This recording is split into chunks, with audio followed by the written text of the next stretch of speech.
Вера, родной, қалайсың? Ема. Нормально я. Что ты переживаешь? Я там с такой девушкой познакомился. Капец соска. Кстати, она с подружкой была. Пойдемте познакомлю. Жүрші, үйге жүрші. Шығарасың сен. Мен вообще мас емеспін, қойшы, брат. Иә, мас емессің. Брат, пойдем, капец соска. Иә, соска, жүрші. Ты вечно вот тормозишь, когда вот про девушек начинаю говорить. Брат, я же тебя люблю, ты же знаешь, как... Тұра тұршы. Камераң қосылып қапты ғой сен. Это мы только что там снимались, как ее? Миланы, что ли? Всем доброе утро, с вами Отти. Доброе утро, кроме моей бывшей. Как ваше настроение, ребят? Всем желаю отличного, офигенного дня. Кстати, Салем, это мой братишка и девушка.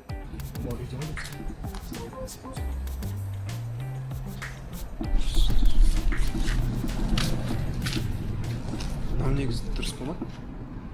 Бірақ все, что не делается, все к лучшему. Бірақ батча өлтіреді сені. Не, дұрыс. Вроде вас нормальный. Ондай сияқты емес. Қандай емес, вообще тут естіп тұр Руслан. Дұрыс. Тастама. Руслан, мен наоборот үйленейін деп шештім. Сен жасымен үлкен бе? Сен ағам болғаннан кейін сенің алдыңа түсемін. Эй, салем, достар! Менде сендерге жақсы жаңалығым бар. Бірақ сендерге дымғасы жоқ. В общем, скоро үйлену той болайын деп жатыр. Бірақ қыздар переживатпеңдер, менің той емес, менің кішкентай інімдікі. Бұрын кішкентай болып, бола жүреді. Ал бүгін уже үйленейін деп жатыр. Так что, қыздар, поздравленияларыңды, подаркаларыңды маған жібере беріңдер. Ал мен әлі...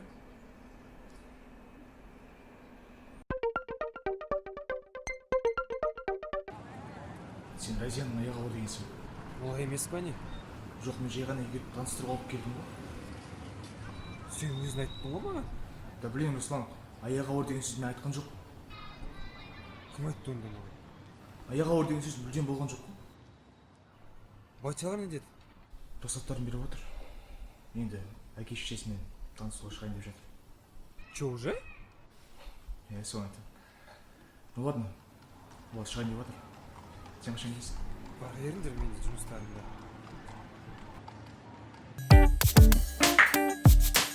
Друзья, всем привет!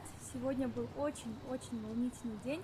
Я познакомилась с родителями своего парня. И знаете, я зря волновалась. Родители у него очень-очень хорошие. У него, кстати, еще есть брат, тоже неплохой. В общем, я зря волновалась. Так что желаю всем хорошего дня и любви. Анау үйлейін деп жатыр ғой. Пап, келгеніңіз құтты болсын енді. Сенде өзі қыз бар ма? Жоқ. Тұрмыз екенсің.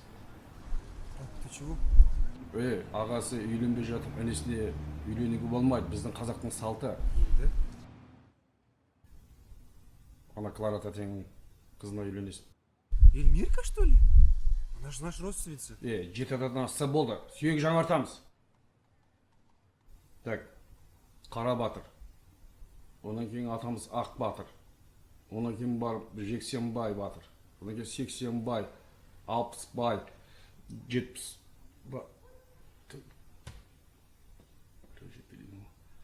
Я ничего не знаю, давай үйленесің. Уақыт жоқ. Привет, Руслан. Как дела? Привет, нормально. У меня тоже все хорошо. Сен бауырым үйленейін деп жатыр екен ғой. Иә, сен оңайдан білесің. Это не важно. Сен қашан үйленесің? Пока нормально қыз келіспеді. Вообще-то бар.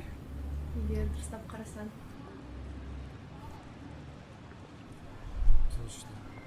Ладно, перезвоню. О, салам, брат. Қалайсың, Берік? Жақсы, өзің қалай? Пойдет, брат. Короче, братишкам үйленейін деп жатыр. О, жақсы жаңалық қой. Құтты болсын, бақытты болсын. Бірақ сен үйленбегенсің ғой, олай қалай болады? Сол үшін звондап тұрмын саған, брат, қазір. Руслан, конечно, сен мен досымсың, бірақ ренжіме. Мен саған үйлене алмаймын. Қосылды, не смешно.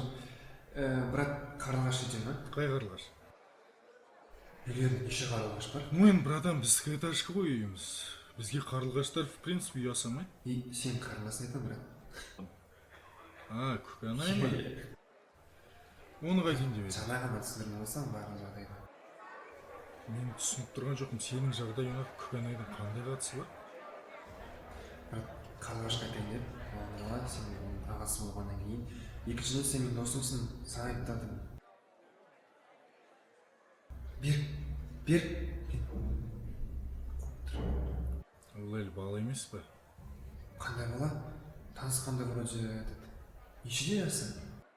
Так, 13, 14, 15... Жоқ, биыл 21-ге толып қалыпты ғой. Бәсе, 21-де қандай бала? Бала емес пе? Руслан, сен менің досымсың, как-никак, базар жоқ. Бірақ алдымен өзіме сөйлес.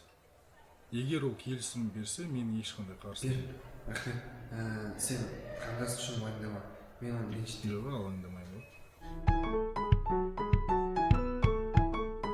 Қарлығаш, тыңда. Қазір саған Руслан барады. Не айтса да жоқ де. Вообще отказ беріп таста, жарай ма? Не айту керек болма. Ой, не важно, ол бүгін қуып жүр что-то. Короче, жоқ десеш болды ғой. Сен маған не айтуың керек? Неге мен саған жоқ деуім керек?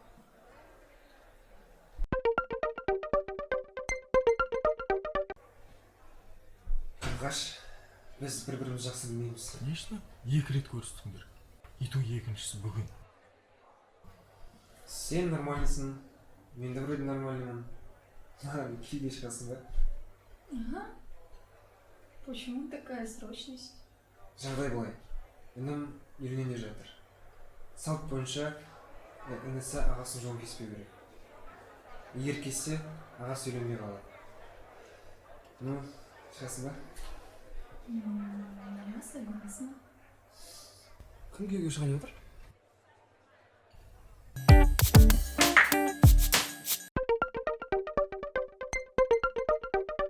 Пупсик, неге қоя салдың? Пупсик? Я по тебе скучаю. Не могу забыть про прошлую ночь. Ты в своем уме? Не держаться? Короче, кім болсаң да больше не звони, поняла? Не поняла. А ты кто Я такая? его невеста. Так, да? Сразу побежал в первостречный?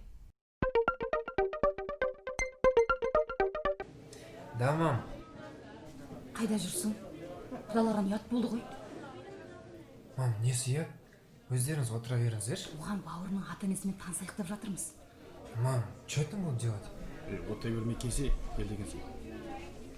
Я қазір. Адрес қандай? Қазір жіберем. Хей достар, бәріне сәлем. Мен сендермен өте күшті жаңалықпен бөлісім келеді. Бірақ бұл жаңалықты мен кейін айтамын. Өйткені бұл сюрприз.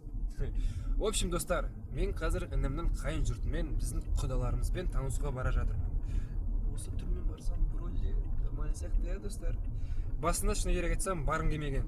Барған дұрыс қой, бауырым. Танысып білісу керек. Аға, сіз тура мен анам сияқтысыз.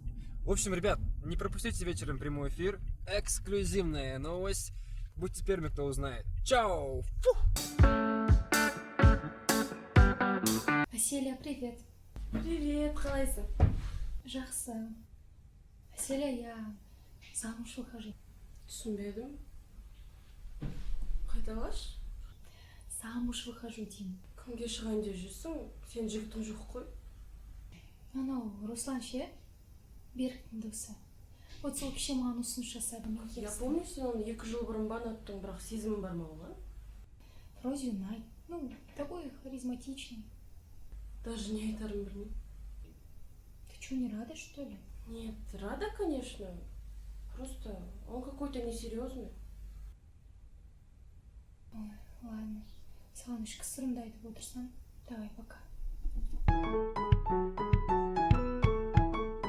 Привет, қалайсың? Привет, жақсы. Кездесіп жүргізейікші. Не туралы? Руслан, жақсы көресің бе? Какое твое дело, Егор? Сен все, Қарлығаш. Ленор, ты что? Былтыр Беріктің туған күнінен бастап, мен сені жақсы көріп қалдым, слушай. Соны маған бұрын да айта алмадың ба енді? Подходящий момент, Егор. Сен үшін дәл қазір подходящий момент па? Карла, мен сені басқа біреумен көргім келмейді просто. Қойшы, Ернар, давай, пока. иә берік айта бер. Қарлығаш, сен асығыс шешім қабылдадың. Берік, я все делаю осознанно. Сен оны дұрыс танымайсың да ғой. Сен ол туралы күнде айтасың. Значит, мен ол туралы почти бәрін білем.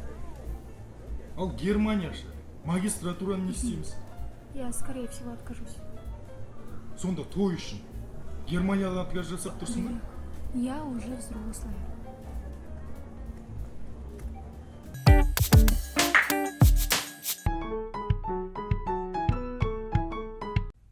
Привет, невеста. Привет. Келдіңдер ма, қалай болды? Супер болды. Барған дұрыс болды. Қайнаға болып, құда болып отырдым ғой. Серьезно болып отырдың ба? Да не, образно айтып отырмын ғой, не айтып отырмын. Сен что не істедің бүгін? Мен сол, неде? Что-то біртүрлі болып тұрсың ғой, бәрі нормально ма? Да не, норм. Кстати, мен үйдегілерге айттым ғой үйленетінімізді. Уже ма? Ну да, надо же быстро-быстро двигаться. И олар сенімен танысқысы келеді. Да? Иә, так что ертең кешке 7-де сен күтеміз.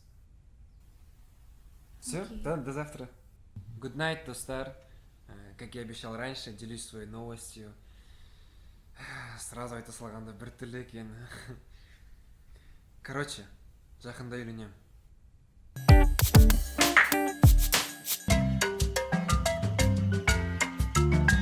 Берік! Тоқтат машинаны! Түсінбедім, Руслан. Не болды? Қуасың ба? Тоқтат машинаны! Братан, түсінбедім, дұрыстап түсіндірші. Останови машину, долбан! Ал,